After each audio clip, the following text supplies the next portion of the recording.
അവിടെ വൈൻയാർഡ്സ്? ആ, സോഫിയ കണ്ടിട്ടുണ്ടോ മുന്തിരിത്തോട്ടങ്ങൾ? ഇല്ല. പഴയ സോളമൻ രാജാവിന്റെ മുന്തിരിത്തോട്ടങ്ങളെ പറ്റി ബൈബിളിൽ വായിച്ചിട്ടുണ്ട്. പുതിയ സോളമന്റെ തോട്ടങ്ങൾ അതിനേക്കാളും ബെറ്ററാ. ഒരു ദിവസം സോഫിയെ ഞാൻ അവിടെ കൊണ്ടുപോവാ. നമുക്ക് എല്ലാവർക്കും കൂടെ ഒരു പ്ലഷർ ട്രിപ്പ്. എലിസബത്തും ആന്റണിയും മമ്മയും മേരിയും സോഫിയയുടെ അമ്മച്ചിയും. എനിക്ക് കാണുന്നുണ്ട്.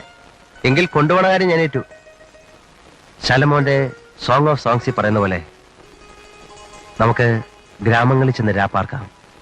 അതികാലത്ത് എഴുന്നേറ്റ് മുന്തിരിത്തോട്ടങ്ങളിൽ പോയി മുന്തിരി വള്ളി തളിർത്ത് പൂവിടുകയും മാതള നാരകം പൂക്കുകയും ചെയ്തുവോ നോക്കാം.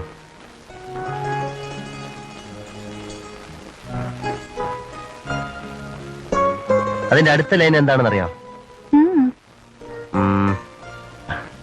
അല്ലേ വേണ്ട, പറയൂ.